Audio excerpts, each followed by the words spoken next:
Kansas. On to Louisiana, and it's 8 electoral votes. We project Louisiana goes to Donald Trump. Similarly to Kentucky, Louisiana has voted Republican in all but 4 times since 1968. George Wallace in 1968, Jimmy Carter in 1976, and 1992 and 1996, both for Bill Clinton. Trump won the state by 20 points 4 years ago, the largest Republican win since Reagan in 1984. We project Louisiana goes to Donald Trump. Got to cut you off here. Breaking news, Colorado, Biden. Colorado and its 9 electoral votes go to Joe Biden. So, Joe Biden now with 131 electoral votes, Donald Trump now with 92. Still a lot more to call, though. Big call here. Sorry to cut you off. Lindsey Graham, South Carolina, he will win that seat. A big call in South Carolina, a seat that Democrats thought they might be able to flip. Instead, not so much. South Carolina, Lindsey Graham, he is going to retain that seat, facing off against Jamie Harrison. A very close race in the Senate. There you see Lindsey Graham, the incumbent. He's been in there for a while, since 2002. That's when he first won. Jamie Harrison, the former chair of the Democratic Party in South Carolina. We project Lindsey Graham wins that seat in South Carolina, and the pathway for Democrats to win the Senate is shrinking and shrinking and shrinking now as polls continue to close. We have a projection. New Hampshire goes to Joe Biden. The 4 electoral votes in New Hampshire are going blue once again.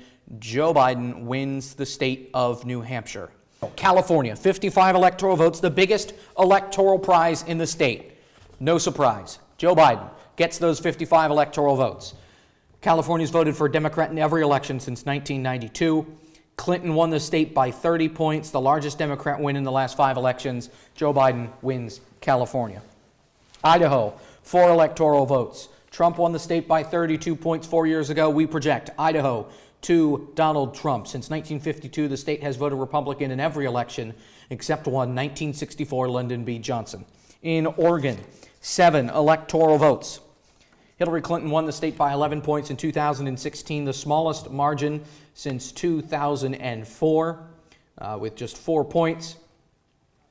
Since 1988, Democrats have won Oregon in every election. We project Oregon will go to Mr. Biden. Hold on. Fox News has called Florida for President Trump. All right, the first shoe has now dropped. Fox News is calling Florida for President Trump. That is big. It looks like he will take these 29 electoral votes. Donald Trump wins the state of Florida, projected to win by Fox News, and I'm sure every other news network is going to jump on that. It's just a matter of time because Biden was just down too much with too little of the vote outstanding. 20 has been. Another projection, this one in the Senate. We have a flip. Mark Kelly will beat Martha McSally in the seat in Arizona. Mark Kelly will flip a seat for the Democrats. So the Democrats are now up by 1, which it's now a 2-person gap in the Senate in control. So 52 Republicans, 48 Democrats. That's if nothing else flips for now. Things are starting to come together for Democrats, but they've been counting on Arizona since about July at this point. Arizona's been in their hand to begin with. Some other states, though, that were also in the hand, like Ohio, Florida, North Carolina, and that's out the window. Yes, official call. We have another call. This one from the Associated Press. This one, Minnesota. We can now project Minnesota goes to Joe Biden. No real surprise here. It's a state that the Democrats won in 2016. They were expected to win this one again, and now in the wee small hours of the morning, Minnesota, we can confirm, goes to Joe Biden. Now, hold on, one more, looks like. Fox News projecting President Trump wins Iowa, 2 back-to-back. So, 2 calls from the Midwest, one in Minnesota, one in Iowa. Minnesota goes blue, Iowa goes red. I have a call here. This is from Iowa. This is the Senate seat. Joni Ernst is going to win the seat. Joni Ernst is going to win re-election and beat Democratic challenger Teresa Greenfield. So that's another seat for the Democrats that they thought they had out the window, gone. At this point, it's almost impossible for the Democrats to win back the Senate. That's just the way tonight's unfolded. That's just how the American people have let their voices be heard.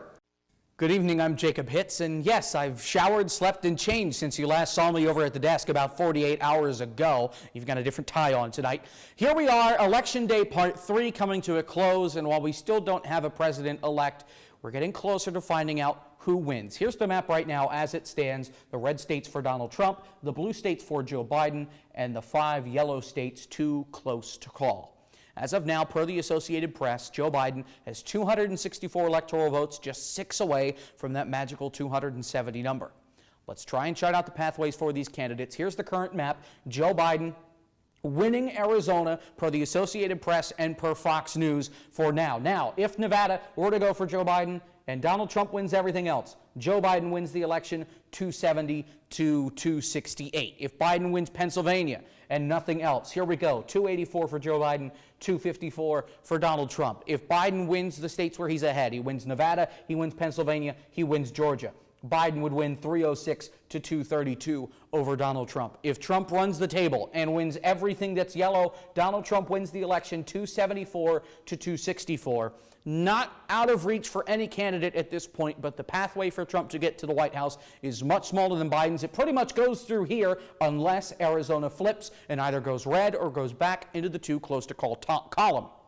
Good morning and welcome to a special edition of SUTV News. I'm Jacob Hitz. A lot has happened in the last 48 hours, so let's get right into it. We begin in Washington, where Congress met to certify the results of the 2020 election from back in November.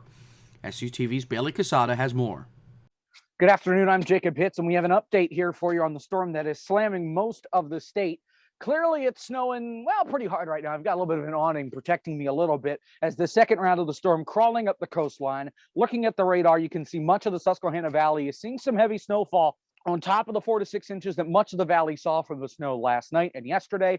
Radar from New Jersey captures more of the eastern part of the state, shows the same story. Lots of heavy snow over the Lehigh Valley area, Allentown, the Poconos. Berks County's getting hammered. Lebanon County, where I'm at right now, you're up next up to bat.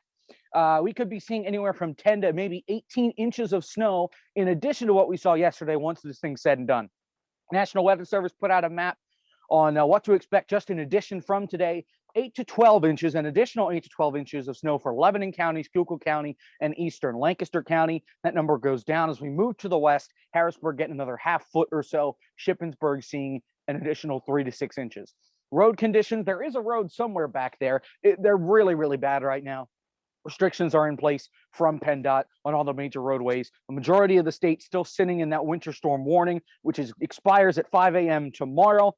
But we could still see snow beyond that point. We also have a look at the weather in SHIP as it isn't escaping from the storm. Some of our SUTV crew went out and got this footage earlier. And it's pretty similar conditions, lots of snow on the ground. And that's a truck, not a snowplow. I thought it was a plow at first. We'll keep you up to date here at SUTV with the latest on the weather and a whole lot more with a full wrap on Friday from our broadcast at home. That's it for now. From all of us at SUTV News, I'm Jacob Hitz. Have fun shoveling. The new R3 testing center in the airport lounge allows for streamlined testing for students. When students arrive, they are asked a few questions, including if they have been in contact with anyone who has tested positive for COVID-19 or if they've tested positive over the last 60 days. After the questions, students head to the table right inside the door. If you have an appointment scheduled, all you have to do is scan your QR code.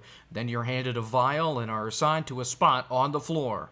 Then, once you get to your spot, it's time to get to work. Once you think enough saliva is given, it's time for you to visit one last table.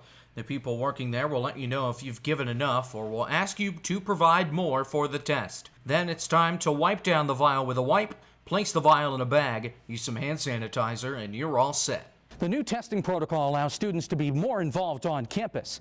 And I sat down with the head of the R3 Center, Javita Thompson, to talk about it. Ryan Smith was relentless. A native to nearby Lancaster County, Smith played basketball for Lampeter Strasburg High School, graduating a 1,000-point scorer and section MVP in 2018. Smith moved on to play hoops at East Stroudsburg, where he electrified the team. Smith averaged more than 16 points a game by season's end, with 473 points on the season, and was named PSAC East Freshman of the Year. By August of 2019, Smith was diagnosed with myeloid leukemia, his basketball career put on hold. Ryan passed away on Monday at the age of 21. Ryan Smith was relentless. For SUTV Sports, I'm Jacob Hitz.